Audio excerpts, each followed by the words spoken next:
get one for you.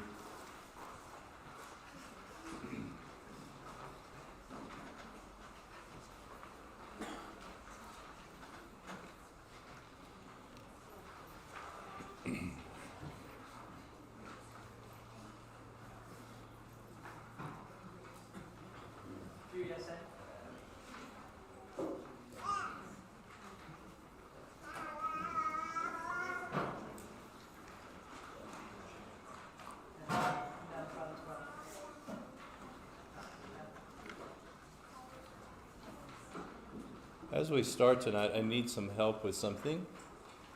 So I'm going to call some guys' names. I'd like you just to come get in a line here right quick. And we'll start with Ted Paul, and then Mr. Tickner, you're next. And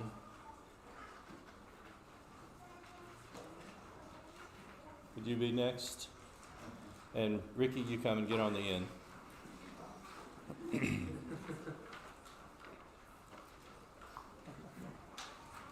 My question to each of you, and I'll let you just come and just whatever comes to mind, and for a couple of us this will be ancient history, but I would like to know what happened when you finally got the nerve the first time to ask who is now your wife out for the first time, and what was the response when you asked the question. Colin, you need to come up too. Anybody that's an attorney that's worked with marriages and other stuff, you should be included in a discussion like this. So when you got the nerve or the opportunity to ask her out for the first time, what was the response? We obviously know that you may have got things better later, but just that very first time. Colin, what happened when you asked her for the first time? Can you remember? I can't remember.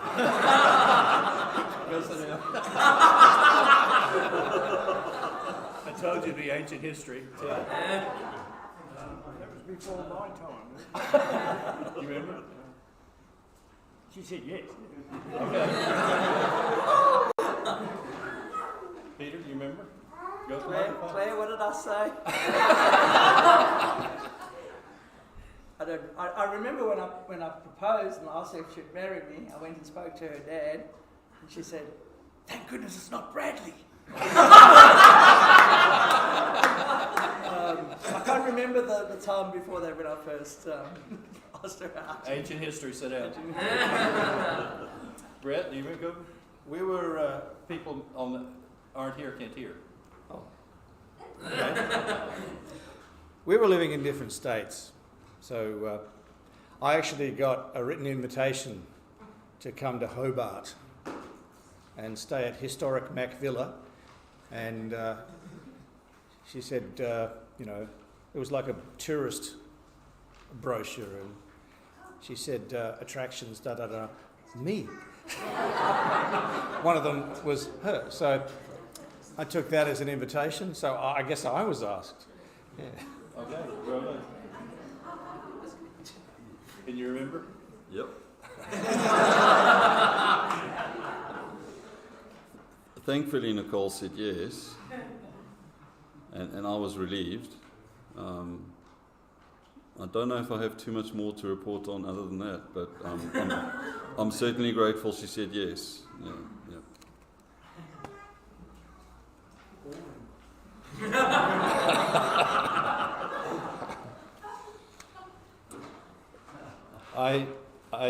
We were in school at Oklahoma Christian. We'd started. Unlike my brother, I'm not near as brave with things like this. I tried 5 times to talk to her, and I was so smitten I couldn't get anything to come out of my mouth when I got next to her. Which is kind of strange that a preacher can't talk, but that was the reality of it. I just couldn't get anything to happen. This is how traumatic it was. 12th of January, 8:45, 1971. We're in New Testament survey, and I'm going to count to 3 and take a deep breath, and I'm going to ask that girl out, and I nearly passed out. I'm just going to go count to 3, and I'm going to ask her out. a part of my experience was been earlier the first semester trying to be thoughtful guys. On Tuesday night, I got the directory out and called 3 girls to ask for a date on Friday night, being thoughtful. The first one knew that she was going to be doing her fingernails. The second one knew that she was going to be washing her hair. And the third one knew that she was going to be studying. And Brett, I hung up the phone and said, these are the most organized girls I've ever met in my life. And so I assumed when I asked her out, she would probably say, go crawl under a rock or get lost. So I finally got the nerve and I asked her out for something on Friday night, and she said yes, and I said, are you sure?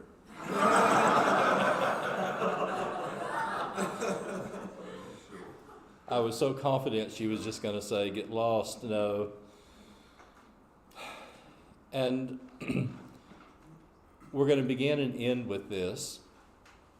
There are so many things in life that will never happen unless someone has the nerve to bring forth the question the first time.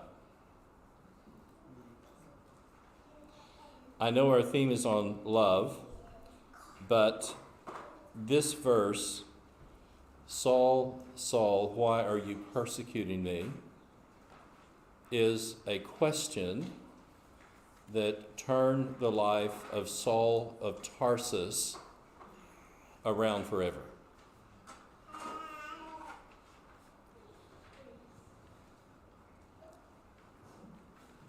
At different times, and it's different with all of us, but at different times, we're headed a certain direction. We either have a certain conviction, we have a certain passion, and something happens and we just do 180 and do something totally different. Bill Day was a bartender in Oklahoma City. Rough part of town, rough bar, and you can just imagine the drinking and all the stuff that happened, but he was the coordinator of the bar. He was the bartender. And one night he had organized a party at his house, which involved drinking and drugs, and he walks into his own house. There are couples headed to the bedroom, there are people getting drunk, and on it goes. And he walked through his own house and he left his own party in his own house saying, surely there has got to be more to life than this. A bartender. While he's out walking, he gets to thinking, there's a guy who says he goes to the Church of Christ, but the only time he's evangelistic is when he's had about 3 drinks.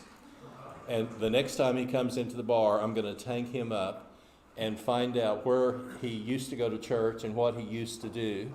And within a week or so, a delinquent member of the Church of Christ came to the bar, and after the 3rd drink, as usual, he was evangelistic.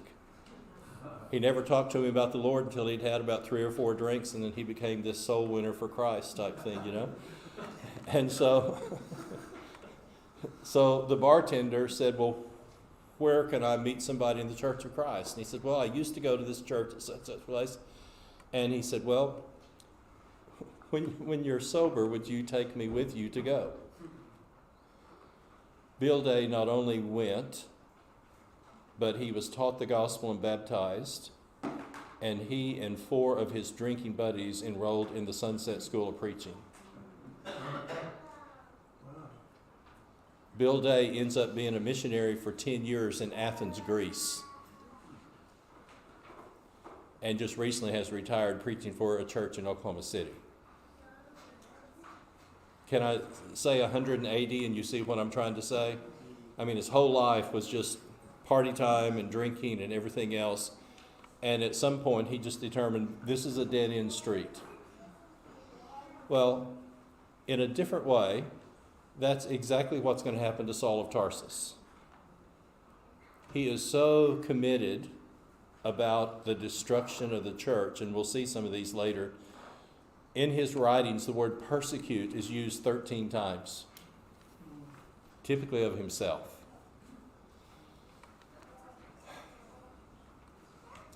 When you read Acts and you read Paul's life, one of the things that Ananias came to tell him about was the things that he was suffered. But you look at the amount of time that we know he's incarcerated. Okay? We know that he's in jail in Caesarea for 2 years. The book of Acts ends. He's incarcerated apparently in Rome for another 2 years. He's in prison again in the last letter in 2 Timothy. But when he was Saul of Tarsus, if I use the word halltree, you guys leave your garments here and let me encourage you while you're stoning Stephen. Okay, I can't quite go here mentally, but can you imagine not only just watching but encouraging people to throw big enough rocks at someone that they kill them? I can kind of get to the pick up rocks part, but I can't, mentally I just can't go the whole way. If you're in prison, before you close your eyes some nights, do you ever watch the stoning of Stephen replayed in your mind?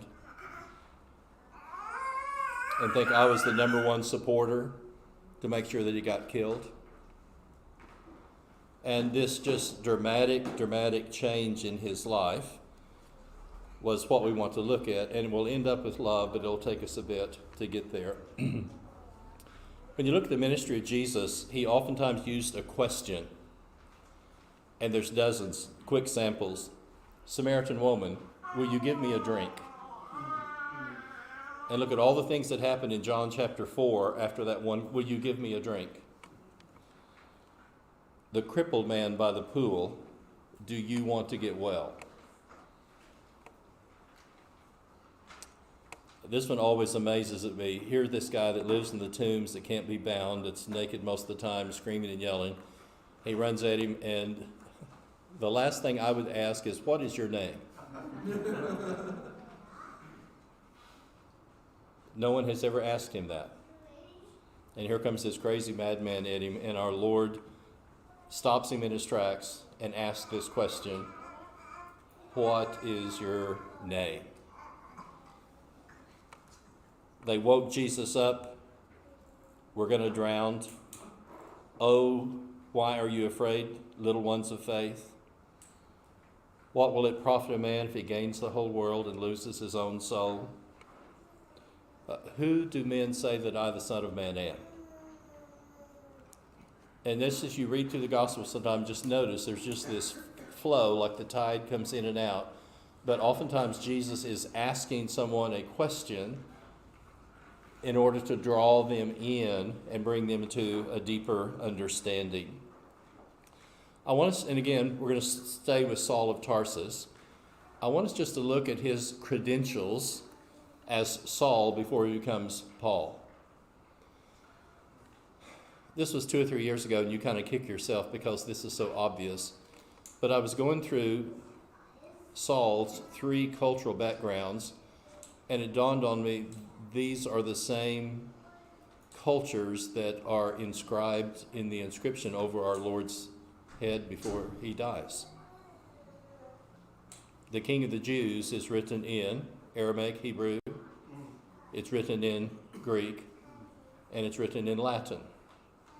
And the inscription that is over the head of our Lord when he dies are the 3 cultures that are a part of the background of Saul of Tarsus. My chosen instrument, he will be called. From the Jewish point of view, and again, I do this with our children when they're small, but Saul was the king from the same tribe that Saul of Tarsus is from. But I always tell our kids, Saul was tall, head and shoulders above everyone else. Paul comes from the Latin word Paulus, and Paulus means diminutive one, the little one. My dad on the farm would call him the runt. What a contrast. You go from your name being he who is tall and important to he who is small and unimportant. And Luke introduces us to his change of names, and it may have been, he may have had both names because a Roman citizen will have a trinomina. But in Acts 13:17, we're also introduced to Sergius Paulius, who is the official on the island, and Paulus is the Latin term abbreviated for Paul. So after the road to Damascus, he who was tall in his Jewish culture becomes small in the eyes of many of his fellow Jewish men, and the change of his name was also significant with the change of his spiritual identity. Philippians 3:3-6.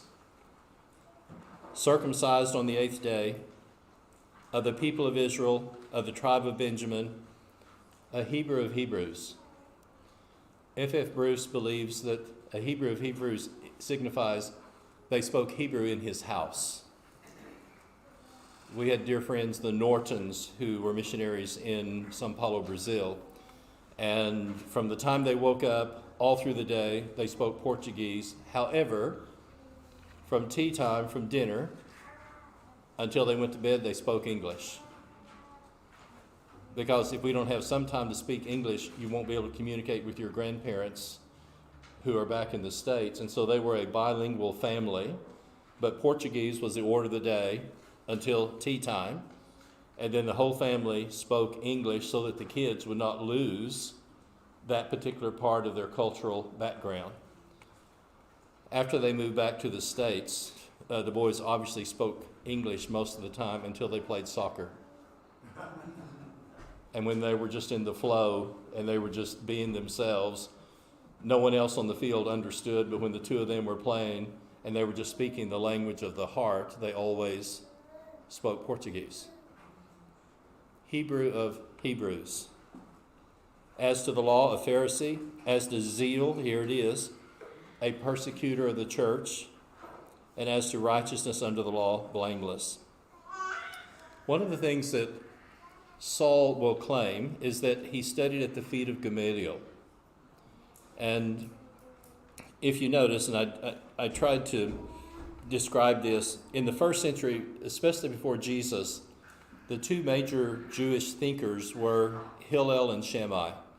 And Shammai was much more conservative, but a lot of the questions that Jesus is asked in the Gospels were things raised by Hillel and Shammai. But when you move over to the right, Gamaliel, the elder, is the grandson of Hillel. And then when you come down to the destruction of Jerusalem, the leading thinker in Judaism is Yohanan ben Zakkai. So there's just a whole group of leading rabbis that you'll read about in the Mishnah and stuff. This is a helpful quote, the very bottom. Gamaliel the first was arguably the most significant and influential Pharisaic educator of the early first century. I'm in a class at Macquarie University, and we're basically doing a Jewish history of the first century. And our teacher just quietly made this comment. He said, for whatever it's worth, he said, I think Gamaliel was the brightest mind in Judaism in the first century. Okay? Younger guys, you may not get this, but some of us remember manual typewriters. You go da-da-da, and you go ding, da-da-da-da, and you go. So I'm just sitting there in my mind, I go ding. A part of why Paul is so exasperated in Galatians about the Judaizers is that if he has studied with the brightest mind in Judaism himself, then he knows Judaism inside out. He knows its bankruptcy not as an outsider, but as someone who sat at the feet and studied with the brightest mind in Judaism. And see, in the same way, Moses is trained in all of the wisdom of the Egyptians, and from that, God allows him to write the greatest polemic against polytheism, many gods, that's ever been written, the first 5 books. And with Saul, God had him raised, tutored, instructed at the feet of the brightest mind in Judaism, which then helped him to describe the contrast between Christianity and Judaism.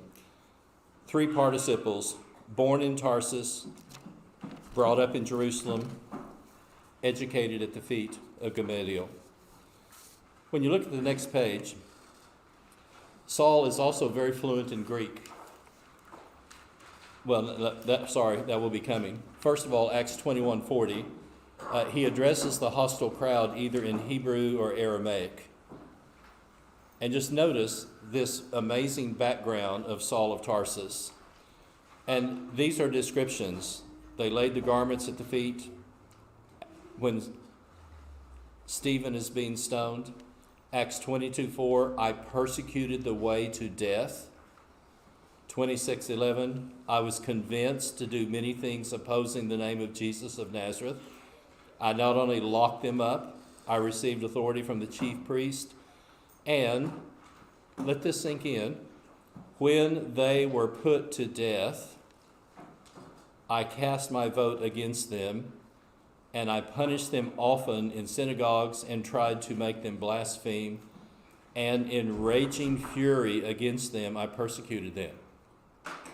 This term, violent man, is so appropriate for Saul of Tarsus and the descriptions about him. Galatians 1:13, I persecuted the church of God violently and tried to destroy it. I'm very sympathetic after Saul becomes a Christian why nobody in the church in Jerusalem wants to know him. If we're using our terms, Bob, we'd say don't let him have the church directory. Not this guy. And he tries to join the church, and you can see why with this violent persecution of the church. Oh, this just may be another trick to get to know who more Christians are. And without Barnabas helping him to come in, he would probably have stayed an outsider for a longer period of time. We know of some relatives. Romans 16, verse 7, Andronicus and Junia, my kinsmen, my fellow prisoners.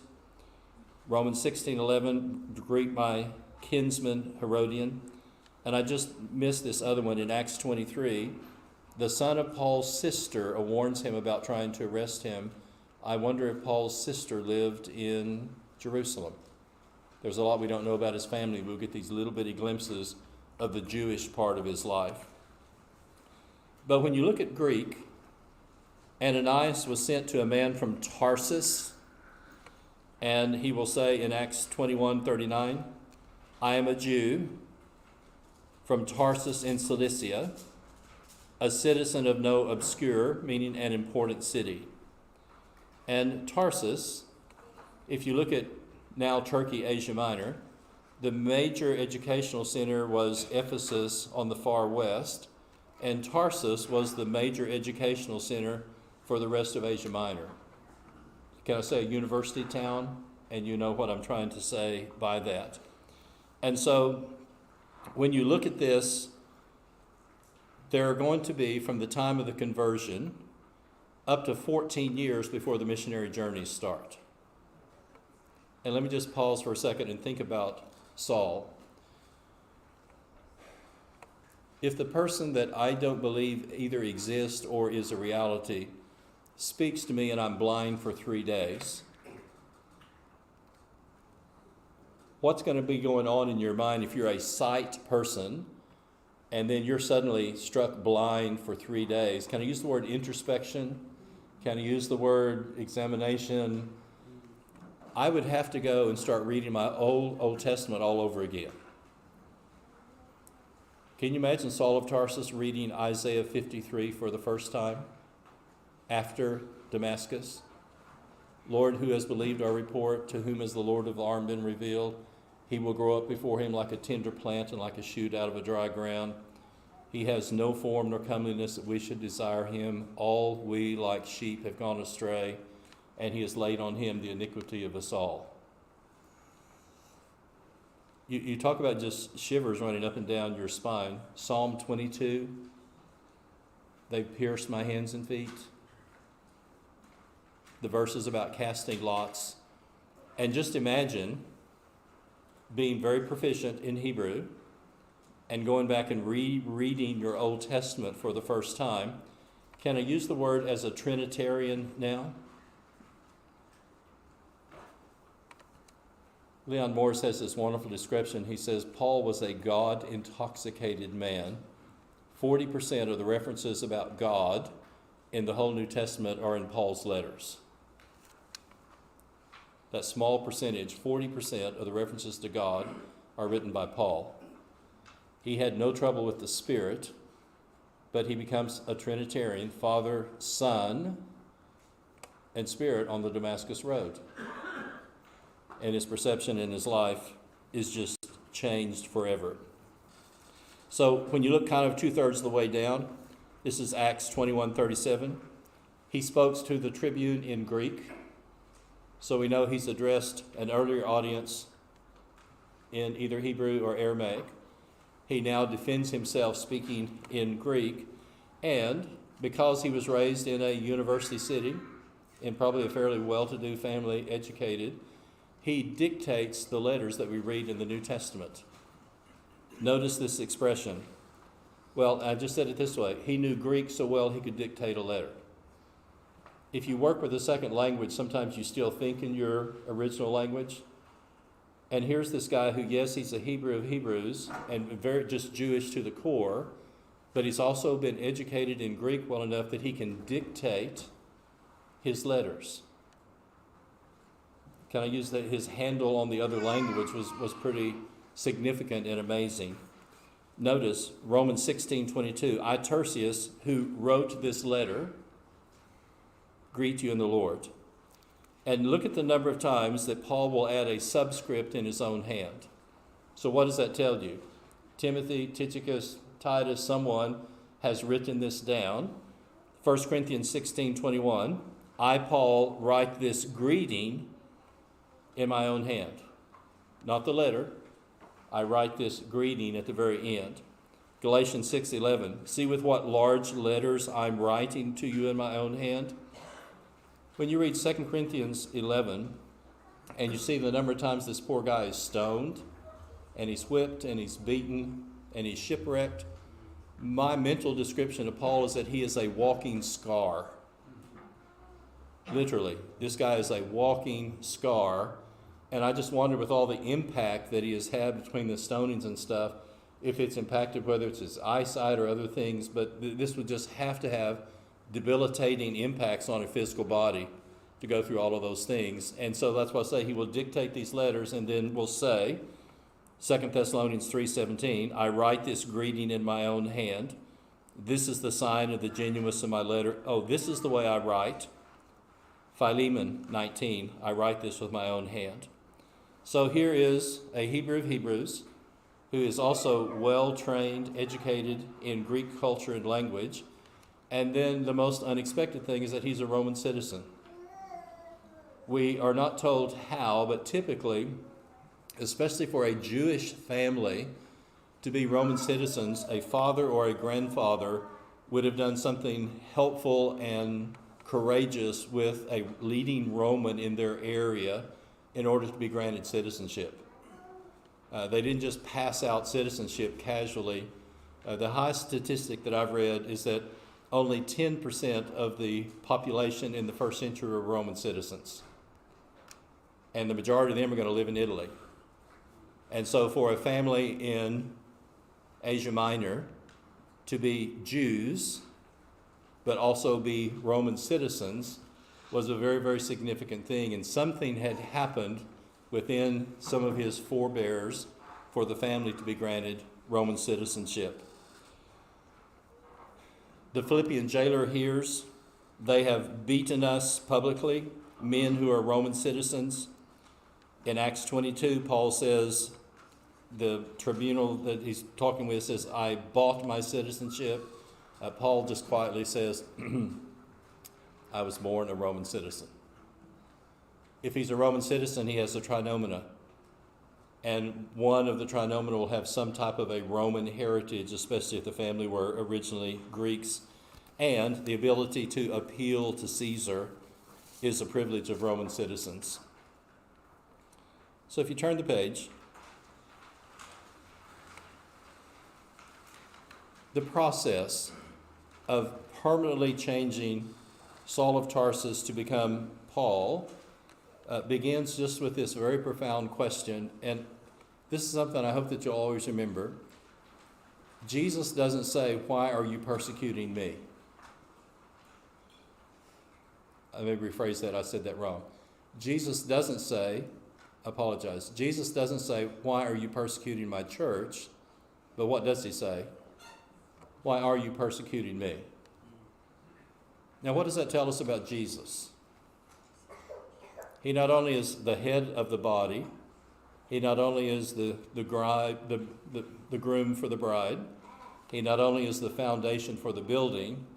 As far as Jesus is concerned, if you persecute my church, you persecute me. Now, I want us to do a contrast. Can I use the word antonym? Opposite? And I need some help here. What are some words that are the opposite of persecute? Understand what I'm saying?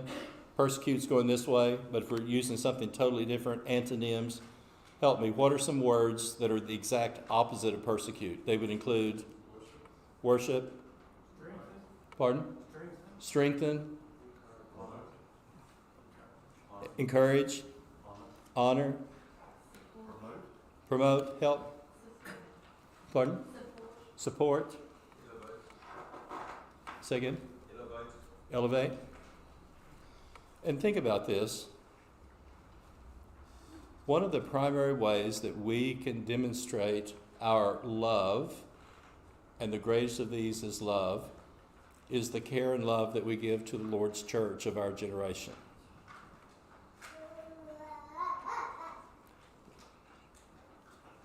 One of the great honors of my life was to do a meeting for a church of 3 people. Graham and Carol Offer, and bless her heart, the third member of the church was a Filipino mail order bride. Girls, can you imagine sending your picture in and some details, and then for some guy in another country paying for you to come and become his wife? But she was a member of the church. And so here's a church of 3 people. Peter, what do you get to do every Sunday if it's you and your wife and another lady in church every Sunday? So what do you get to do? Includes, tell it. Bless their hearts.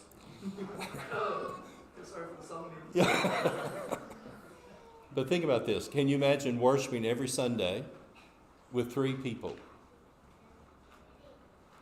During the meeting, 10 to 12 other Christians came each night for the meeting, and there were 3 people that you couldn't wipe the smile off their face, because we had this grand total of 10 people on Monday night meeting. But if that is the bride of Christ in that community, we honor Christ every time that we can love, support, encourage, help, build up the Lord's church. I try not to be too cheeky about this, but there's been times filling out a loan application or something, and what is your occupation? And I'm so tempted to put, and I'm sure this would just have a big impact on the people looking at our finances, but I'm here on earth to increase the population of heaven. Would that be a guarantee to get your loan signed? That my occupation is, I'm here on earth to increase the population of heaven. Remember my friend Bill, bartender, going this direction? And he comes to know the Lord, makes this 180 degree, and then his whole life is spent, the rest of his life, going the other direction. We're going to close with this, but anticipate, how many people can you and I help to change from a Saul of Tarsus in their lifestyle to a Paul the Proclaimer? And oftentimes it starts by asking them a question. This is the expression that I used. The conversion of Saul of Tarsus begins one of the great love stories in the New Testament. Who did more to plant new churches? The word strengthen is sterizo. Help me in English. When you hear sterizo, you hear steroids. No physical side effects for spiritual steroids. Encourage, strengthen the body. We can account for over 10,000 miles that he travels. and you just look at all the things that took place after this discussion on the road to Damascus, and Professor Judge at Macquarie has counted 91 names that we know in the New Testament, and his comment was simply this: the majority of the people that we know in the New Testament, we know because they were associated with Paul. And once he makes that turn, then so many things become such an important part of his life. God uses an object lesson after the road, and we mentioned this. If you're a sight person and you're blind for 3 days, this is one of my favorite verses. This is Acts 9. Saul got up from the ground. He opened his eyes. He could see nothing. For 3 days he was blind. And then here's Acts 26:17. Here's his job description from him. I'm sending you to the Gentiles to open their eyes, to turn them from darkness to light, from the power of Satan to God, and I was not disobedient. And God uses the physical blindness of 3 days to tell him, what I want you to do now is to turn people from darkness to light, to give people a new vision, both of who God and who he is. But what's significant is that not only does he realize who Jesus was, and we're just going to highlight some of these, he comes to realize he died for me. God so loved the world is such an important verse, but how different for Saul of Tarsus is, I've been crucified with Christ, nevertheless I live, yet not I, but Christ lives in me. The life I live in the flesh, I live by faith, and here it comes, in the Son of God who loved me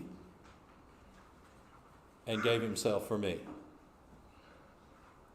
If you notice Colin's discussion today about when we were ungodly, when we were sinful, when we were separated, then here's the guy that his life before Christ was characterized by persecuting and killing Christians, and look at the change that took place.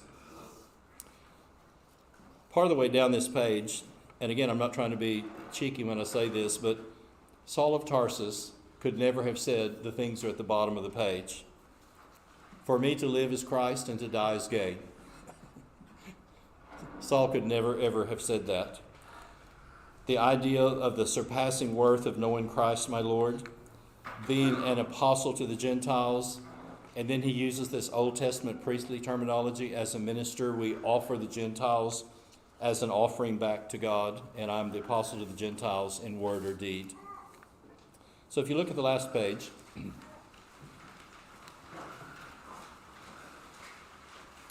the 180-degree turn is Saul the persecutor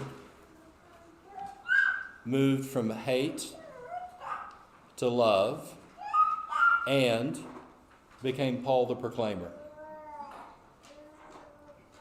And like I said, I'm empathetic with over the decade that it took before he actually is able to go out on the missionary journeys, and a part of that is to outlive and overcome the reputation that he had before. I'm going to leave you to read a lot of these, and Colin's going to talk about the one in Romans 8:37. But look at how often the terms either God has shown his love or the love of Christ is in Paul's writings. And what's so amazing is that not only did the Damascus Road give him physical eyesight, with the coming of the physical eyesight came a spiritual insight that just absolutely, totally changes his life forever. And like, for example, about a third of the way down, Ephesians 5:2, walk in love as Christ loved us and gave himself for us. The fruit of the Spirit is love. 2/3 of the way down, again, these are samples.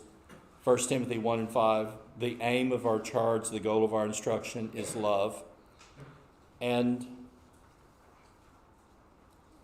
Saul of Tarsus' life was changed forever by that question.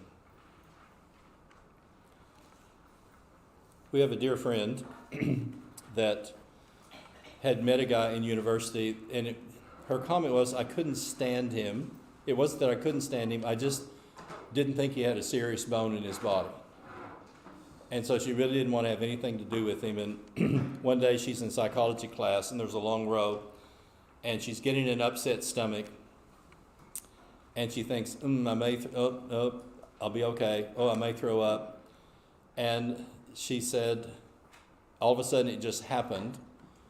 And she was sitting next to this guy that she just really didn't have the time of day for. And when she got ready to throw up, her best friend pushed her face the other way, and they were taking notes on spiral notebooks, and she puked all over this guy's class notes. So she has to go to the toilet, get some towels, kind of wipe her face off, come back, and, here's this smell. But her comment was, she said, as embarrassing as it was to puke in class and the smell and everything else, the worst part was I had to go to this guy and help reconstitute his notes because I had puked all over his spiral notebook, and we had to redo the whole class notes that were in his spiral notebook. That's how Nancy Price met Kent Hartman.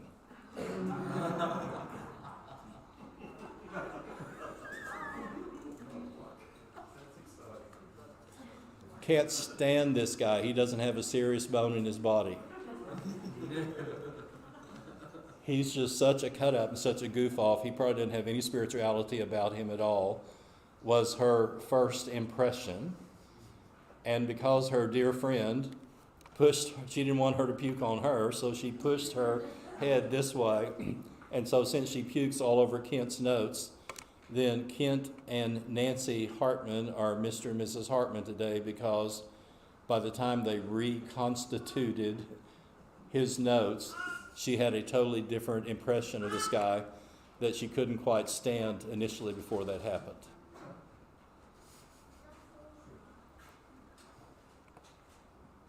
Our girls at Campbelltown were such fabulous evangelists. Debbie Powell and Betty Kazee converted the Avon lady on their streets. If she comes to your door, welcome her in. Let's have a cup of tea. Let's start talking. Nancy is in a labor ward having Heath, and she meets Cheryl Burns. So if you know Paul Burns and the Burns family, they are Christians because, and I'm still encouraging my sister-in-law, says, Nancy, you need to write a tract on labor ward evangelism. I've never seen one quite like that, but what a great opportunity. We're here having babies, and it gives us a chance to meet and talk with each other. And the Burns family are Christians because a question was asked in a labor ward.